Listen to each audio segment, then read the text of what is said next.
Mission San Antonio de Valero. So that's how it was kind of laid out. Interesting. Apache attacks caused a new stone wall to be built to enclose the mission. A new unfinished stone church was started to replace the collapsed church of 1744. Mission population 149 Indians. And I forgot to read this one. If I can. First founded 1718, 1 mile west, moved to a new site, 600 foot to south of the present site in 1719. 1724, tornado destroyed the mission. Old Texas tornadoes. Moved to present site 1724 for 20 years. It was a cluster of thatched houses of wood post. A smallpox epidemic in 1731 killed 116 out of 300 Indians.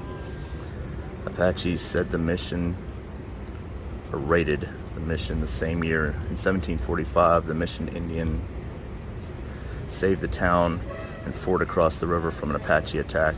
A new stone church collapsed after the stonesmen killed a man and locked himself in the church in a standoff with Spanish soldiers, then escaped in the night. Interesting. Oh, that's too much to read. You see all that? Yeah, you can read that for yourself. It says El Alamo, Pueblo de Valero, 1793 to 1835. The Alamo, 1836, and still too much to read. Go ahead, sir. Go on. Thanks, man. And the Alamo, 1836 to 1846. The Alamo, 1861.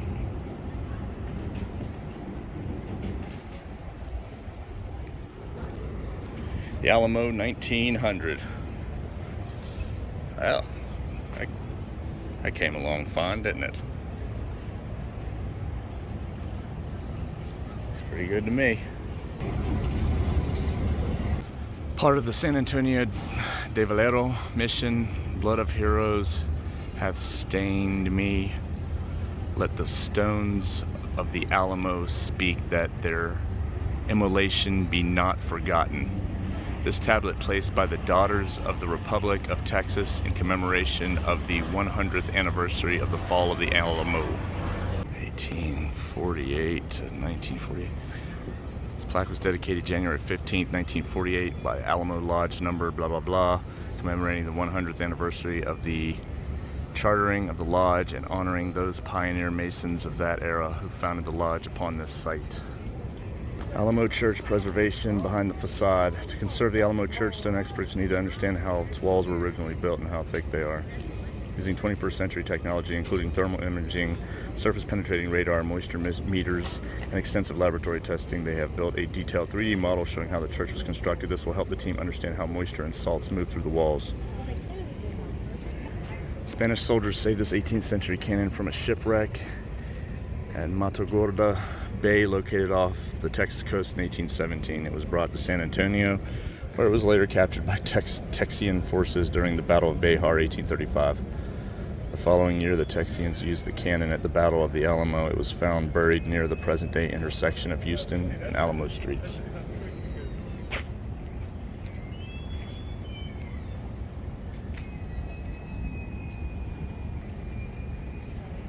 Tell you what, it's nice to get out of the Texas sun for a second. Some of that, because you have to pay to get them, to get to it. But these are just the ground. Adina Amelia de Zavala Right. and Clara Driscoll, 1861 and 1955 and 1881 and 1945. Two loyal members of the Daughters of the Republic of Texas, each in her own way responsible for preserving this historic site. This is the ruins of the habitations of the friars and Indians, refractory kitchen and other regular offices. In the second patio, there was a gallery with weaving rooms and rooms for storing materials and utensils. The habitations of the Indians formed a large plaza and square with the church and convent.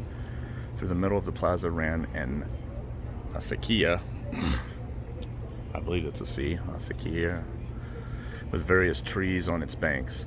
But in case hostile Indians might cut off the ditch, A well was dug inside the convent from which all inhabitants could get an abundant supply of water. Well, it's called being smart. Lest we forget, title to the Alamo mission property acquired through her efforts and her personal fortune was conveyed by Clara Driscoll to the state of Texas September 5th, 1905, that the sacred shrine be saved from the encroachments of commercialism and stand through eternity a monument incomparable to the immortal heroes who died that Texas might not perish. Yeah, well, encroachments of commercialism in 1905, and now we can add socialism and communism in 2021. Let's see if it stands through that.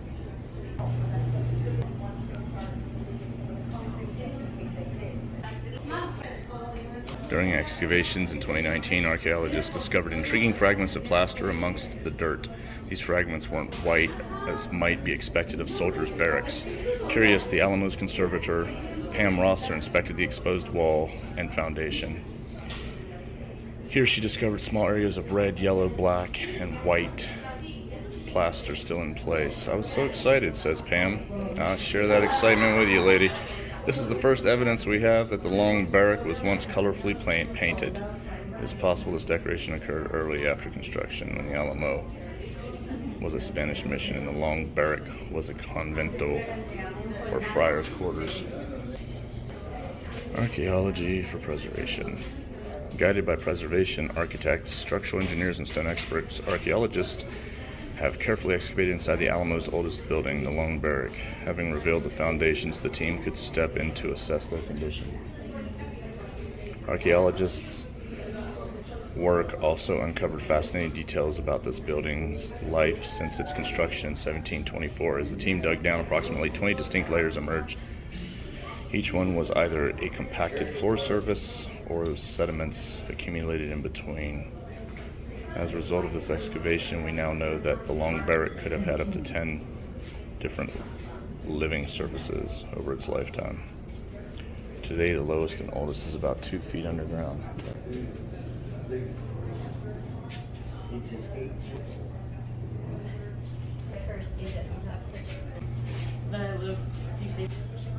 Millstone brought to Texas by Canary Island colonists and used in Molino Blanco, presented by Frank Grice and Nat Lewis. Look, man, your dogs can tear up. In honor of the women and children of the Alamo, February 23rd, March 6, 1836. Survivors, some people killed: children Michael and Benjamin Wolfe, sons of Anthony Wolfe, who was killed at the Alamo. Unidentified woman, and to those not yet discovered. Thanks, Captain Bringdown. Moving on.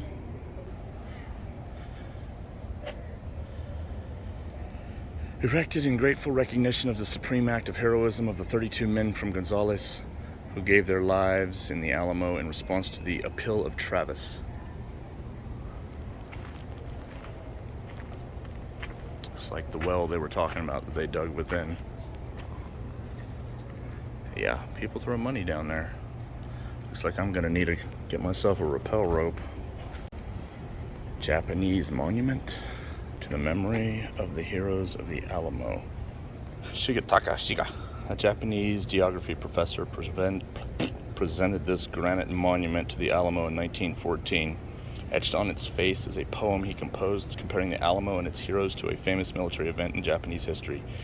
The siege of Nagashino Castle, fought in 1575, involved circumstances similar to those that took place at the Alamo in 1836. One of the defenders of the Nagashino Castle, Tori Sunimon, left the castle to find help. Captured upon his return, he chose death rather than betray his comrades.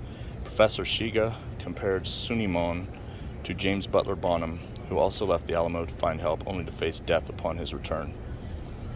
Although Japanese Professor Shiga wrote the poem in classical Chinese, the granite for the monument was quarried near Nagashino, Japan. The stone on which the monument sits came from the vicinity of Tori Sunimon's grave. The monument attests to the Alamo's popularity, which reaches far beyond the borders of Texas. Copies of the poem are available upon request. Are they in English? I'm a little rusty in the Japanese. He likes the Alamo as well. His forefathers probably fought here. John William Smith, El Colorado, Alamo Courier Scout, Mayor of San Antonio, and Senator. Virginia-born John William Smith gained fame for the role he played in early Texas history. Smith, nicknamed El Colorado for his red hair, arrived in Texas in 1827 and settled in San Antonio de Bejar. He became fluent in Spanish, moving easily among the diverse cultures in the town. Smith's best-known achievements came during the Texas Revolution in December 1835. Smith helped guide the Texans through the streets during the Battle of Bejar. On February 23rd, Smith left the Alamo carrying William B. Travis's plea for help, returning on March 1st with 32 men from Gonzales. He left again on March 3rd, this time with a letter from Travis to the convention meeting at Washington on the Brazos. Smith was with the Texan Army at the Battle of San Jacinto on April 21st, 1836. Smith held several public offices during the Republic of Texas. He served as mayor of San Antonio in 1837, 1838, and in 1840 to 1844. He also held the offices of postmaster, Indian commissioner, alderman, tax assessor, board of land commissioners, clerk, probate court clerk, and county treasurer. He died of pneumonia in 1845 while serving as senator in the Texas Congress. Susanna Dickinson, 1814 to 1883, Alamo survivor and businesswoman. Native of Tennessee, Susanna Dickinson and her husband, Almaron, settled in Gonzales, Texas in 1831. The couple had one daughter, Angelina. Prior to the Texas Revolution, living in San Antonio de Bejar in February 1836, the family took shelter in the Alamo upon the arrival of the Mexican army. The Dickinson and Esparza families shared quarters in the sacristy of the Alamo's church throughout the 13-day-long siege. Miss Dickinson later recalled her husband rushing into the room on the morning of March 6th and exclaiming, "Great God, Sue, the Mexicans are inside our walls. All is lost. If they spare you, save my child." After the battle, she, along with her daughter and several others, were freed and told to spread the word about what had happened. Although the Texas government eventually compensated the widows of the Alamo, life was hard. Susanna endured several bad marriages before marrying Joseph William Hannig. The couple settled in Austin, where Susanna ran a boarding house until her death in 1883. James Bowie, 1796 to 1836, frontiersman, entrepreneur, soldier, and Alamo defender. James Bowie represented the fluid nature of the frontier, born in Kentucky but living in Missouri and Louisiana before finally settling in Texas. Along the way, he gained a reputation as a deadly duelist with a knife. Bowie traveled to Texas in 1830 after experiencing several business setbacks. He quickly established a connection to Martin de Veramendi, a powerful San Antonio de Bejar merchant and politician, by marrying his daughter Ursula. I guess that's one way to develop connections.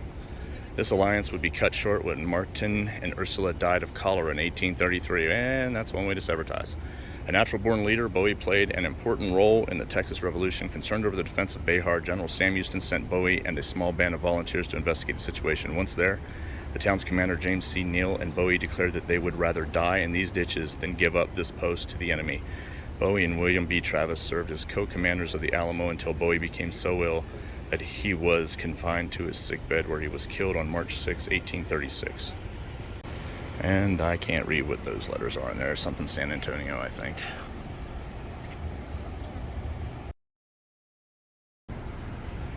Davy Crockett, King of the Wild Frontier. Anyway, frontiersman, David Crockett, American humorist, politician, and Alamo defender. David Crockett was a frontiersman who became a well-known politician and humorist in the early 19th century America. In a period of history that celebrated the rise of the common man, no common man rose higher from such humble beginnings. Davy Crockett had become a household name by the time of his death at the Alamo on March 6, 1836. Born in Tennessee, he took advantage of changes in society that opened public office to more people. A skilled hunter, Crockett served the Creek War under Andrew Jackson, 1813 to 1814, settling in West Tennessee after the war. Crockett's neighbors elected him to public office and later sent him to the U.S. House of Representatives. Crockett's opposition to President Jackson's policies brought him into conflict with the Democratic Party. After he lost his bid for re-election in 1835, Crockett vowed to go to Texas, where he expected to revive his political career. Instead, David Crockett became the best-known Alamo defender. Good afternoon. A little passerby there, I guess. Juan Nepomuceno Seguin, statesman, scout, courier, and mayor of San Antonio, 1806 to 1890. Born to a prominent San Antonio family, Juan, that guy, led a life of service to his community. He was both a soldier and politician, becoming mayor of San Antonio in 1841. During the Texas Revolution, Seguin supported independence. He served as an Alamo courier and valiantly led his fellow Tejanos as a captain of the Battle of San Jacinto. After accepting the formal surrender of Mexican forces at San Antonio, Seguin oversaw the burial ceremonies for the Alamo defenders' ashes. Seguin remained an important figure in the new Republic of Texas. He served in the Senate and was instrumental in having all laws printed in both English and Spanish. Following the number of political setbacks, Seguin left Texas for Mexico, where in 1842 he aided the Mexican army's effort to recapture San Antonio. Seguin eventually settled in Nuevo Laredo, Mexico, where he died in 1890. His remains were returned to the land that he loved and reinterred on July 4th, 1976, in present-day Seguin, Texas.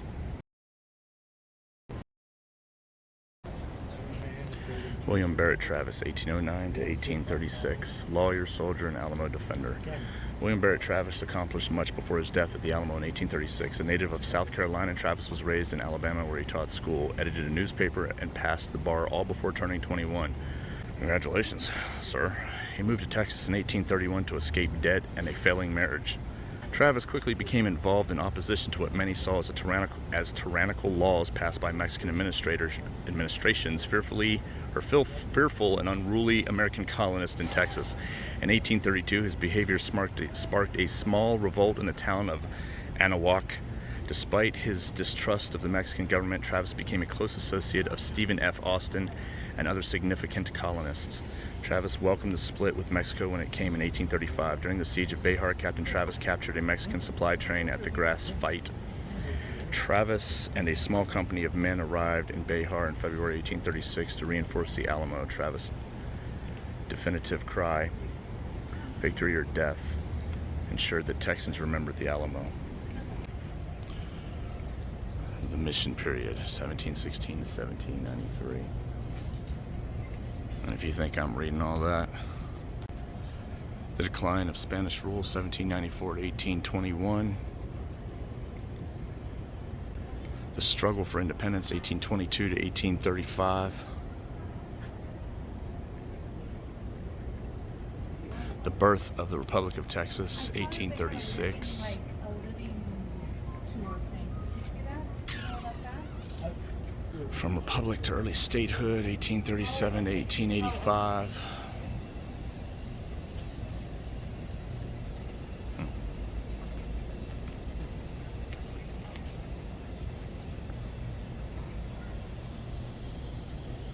Warehouse to shrine, 1886 to 1997. And my finger in the way. Hey, I bet you get over it.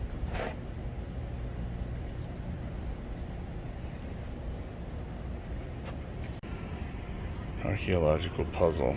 At this location, an exciting discovery was made approximately 2 feet below the current surface. Archaeologists recently uncovered a circular stone platform.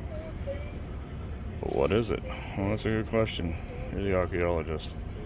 Alamo archaeologist Christy Nichols explains, it appears to be connected to the corner of the church sacristy as possibly the base of a buttress, bastion, or tower. Until now, our only knowledge of it has been maps drawn by U.S. Sergeant Edward Everett between 1846 and 1848, a sketch by Seth Eastman in 1848. This is an incredibly significant find. Very bright.